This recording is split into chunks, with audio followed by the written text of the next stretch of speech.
Okay, so I'm gonna state the obvious, but with the point. This is cologne, and this is also cologne. This has a certain smell, and this has a certain smell. If I spray this on me, I smell like this. If I spray this on me, I smell like this. It's pretty obvious, right? Flor y Canto presents.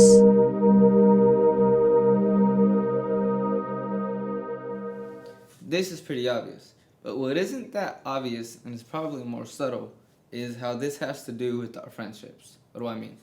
Yes, of course, I made a super obvious, almost cringy analogy between perfume and friendships, but I'll explain why. So check this out. Psychology says that we are the 5 people that we have around us. So the people that we keep in this tight circle start to form who we are.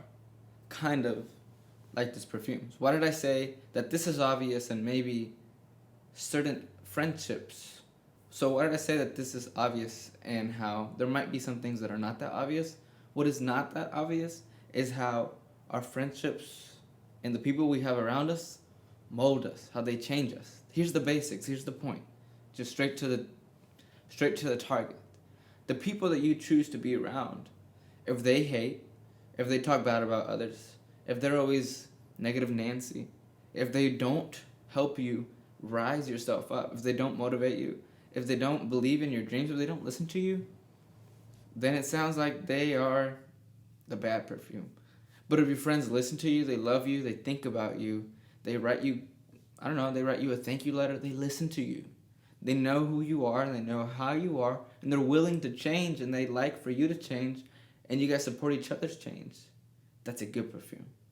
Don't choose necessarily the religious friends to be next to you. Don't choose the Catholic, the Christian friends. Instead, choose the heart-filled friends, the ones who will sacrifice their time for you. All right, so check this out.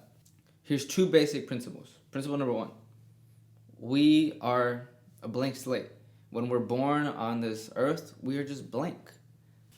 We're born like this. And we're also born not just like this, but we're born in certain circumstances. What do I mean?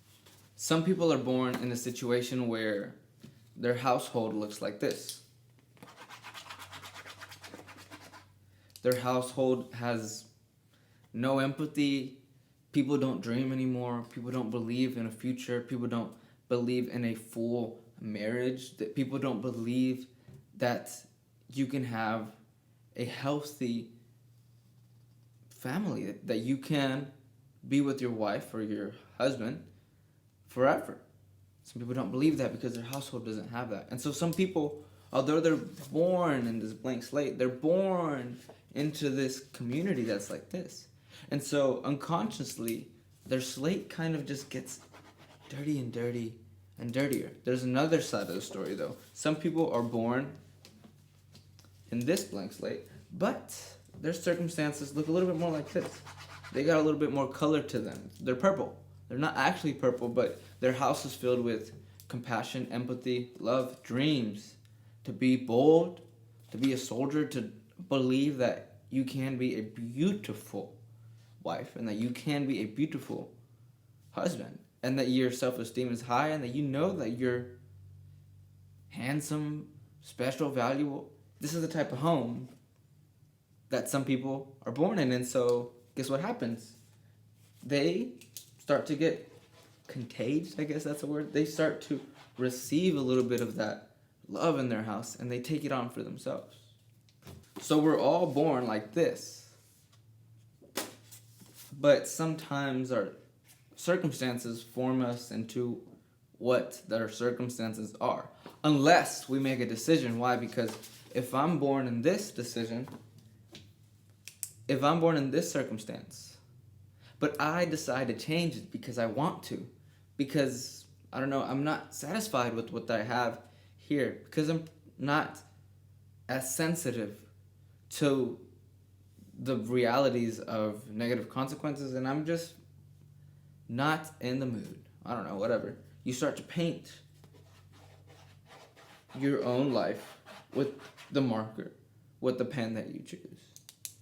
This is your God-given right. This is your unalienable right. You choose to write on this, to write on your life, the way that you want to, with the marker that you want to. Even if you're born in a beautiful place, you can choose this. We're just stating the obvious. If you're born in this situation, you have the eternal option to pick up your heart and say, you know what? This isn't the circumstance that I want to live in forever. I know this is where I was born, but this is the type of life that I want to live. And you start to draw on it with your own color. In fact, you even start a new page and you draw a whole new drawing on here. So this is the reality. Some people are born in a beautiful circumstance, but they turn it into this because they want to. Some people are born in a beautiful circumstance and they keep it how they had it. Some people were born in a difficult circumstance, but they turn it into something more beautiful. And some people keep it how they are. Those are the obvious. But everybody started like this. So what does that mean? There's thousands of these in the world. There's thousands of hearts in the world. There's thousands of people. There's thousands of people like you who have a decision, who make a choice every single day. So now who do you choose to have next to you? Obviously, we know that our circumstances sometimes affect who we are.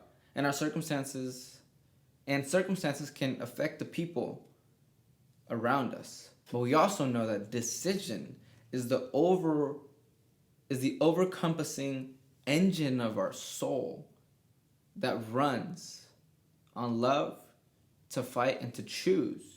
We all know that that decision is the overcompassing engine of our soul that creates this picture that we want it to look like. So therefore, you can't judge anybody. No matter what circumstance they were born in, no matter where they're going, you just can't. Because everybody has the turning point in their life that they can decide to make it how they want to. Just like you have it. So you cannot judge anybody. You can't. You can't judge if somebody is negative Nancy. You don't know where they were born. You don't know how they were born. You can't judge somebody because they are positive Paul. I don't know. They were born in the circumstance that they were born. But here's a secret. Here's the second point. Everybody has a personal perfume. Everybody has a personal perfume, but the perfume doesn't come from the clothing. The perfume comes from your mouth. Because your mouth speaks what your heart feels. So in reality, the perfume, the source of this perfume, the liquid in which the perfume sprays from is inside his heart. And if this heart is decided, because they decide to do things lovingly, justly, and to be kind, and to love, and to pursue this beauty and purpose in life, then this heart, this perfume, this liquid inside of here will spray beauty upon other people. However, if you decide and you wholeheartedly do not want good in your life, and you want evil in your life, and you want to be sad because you want things faster, because you want to make money faster, so you do it the quicker way, because you want to have thousands of friends, so you're a people pleaser, or because you want to be accepted by certain people, so you're okay with taking off layers of clothing, or because you don't think that you're valuable and you don't think you're special, so you down yourself. All of these are decisions that our soul takes the hit, and this liquid starts to become kind of gothy, kind of dirty. But the problem is that we all have a perfume. It's a problem whenever our liquid is sad. Why? Because everybody else becomes sad. So those are two obvious points. One, everybody is born in a certain situation, but at the end of the day, everybody has a decision to make. Everybody has a blank slate in which they create their own lives. Point number two, the lives that they create, the heart that they construct, is a perfume that spreads on others. So that's pretty obvious. So that means we have this around the world. This is what we got. And if we make it a little bit more obvious, we can do this.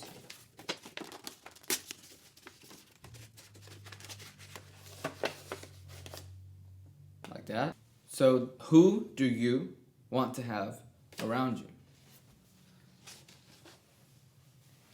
So here's my challenge to you.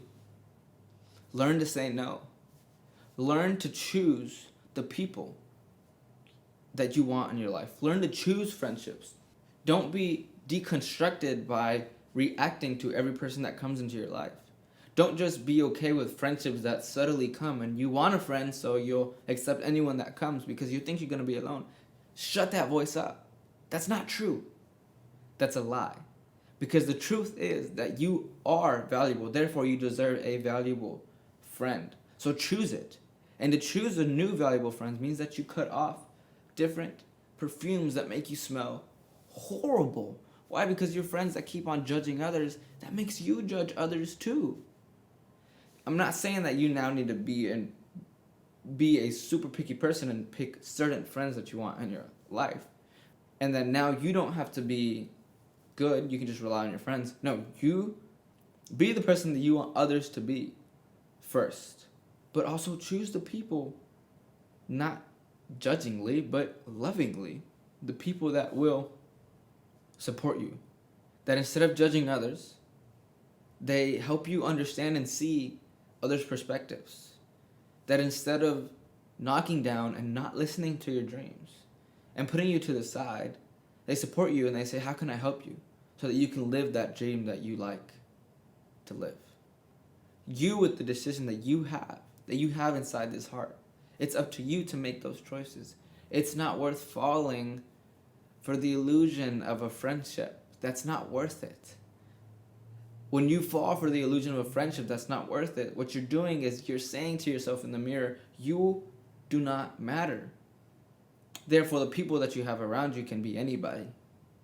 That's an absolute horrible lie. It's pretty monstrous. Why? Because you are gorgeous, special, valuable, so therefore you deserve people who are gorgeous, special, valuable. But here's my challenge, to say no. Say no to those people that do bring you out of yourself. Just say, no, I cannot anymore. Me and you, we were friends. But you know what? I'm not hanging out with you today. Period. You don't have to text them back. Say, I'm not going to hang out with you anymore because of this reason. I don't think you're a good influence for me, and I'm sorry. End it. Or just don't even begin a friendship that you know is not going to be good for you. It's fine if you say no. And say yes to the friendships that you know are good. Because love is a decision. It's not an emotional, tangible feeling all the time that you love, that you're in love with this person. No. It's a decision. I will be a friend today, and I will choose to further this relationship with this person who I know is gorgeous of a person inside their soul. And I'm going to decide to sacrifice some time to spend with that person. This is what I did not say. I did not say judge the people around you and don't hang out with anybody. That's not your close group. No, that's not what I said. You love everybody how they are, but you keep your tight knit and you trust and you communicate with those who are close by you. And I did not say just keep Christian friends. I did not say take away any other friend who is not religious because they're bad. I did not say stop making friends with atheists. And I did not say do not make friends with anybody who has another religion. That's not what I said. Because everybody is a child of God. And last time I checked, God loved everybody. And last time I checked, the same value that I tell you that you have, another person of another religion has that same value. Your best friend can be a Muslim, a Jew, can be atheist. Why? Because it's not based on how much time you go to church. Christ teaches love, not attendance. Christ teaches faith, strength, not numbers. So it's up to this decision to know, does this person have a pure soul? Does he really chase after dreams because he loves it? Does he really love me? Does he sacrifice his own time for me? Does he help me grow as a morally good Christian? And yes, I believe that a Muslim can help you grow as a good Christian, because to a good Christian, love is always the solution. You can disagree with the person that you have next to you, and then comes in respect. And respect is gorgeous and makes friendship tight. So, can you have a Muslim friend? Heck yeah. You can have 5 of them. Can you have Christian friends? Of course. I'm just taking out all the labels that distort what this heart wants to be free, to be friends with the people you know, your conscience, the vicar of Christ inside your head, inside your heart tells you. It's like the priest inside your head, your conscience, that says, this person is somebody that is somebody I want to spend my time with, and I can tell they want to spend their time with me. Not for their own benefit, but because they truly have their interest in me, and I have my interest in them. We both seek to do good always, and we both love to support each other and to lift each other up. Choose those friends. So next time that maybe a lot of people tell you that you're not doing so hot, maybe you don't smell that good. And if you don't smell that good, it might be the people that you have around you. And to the people who have a good smell and good odor, applaud. Kudos to you. Keep on going. That's it. That's all I gotta say.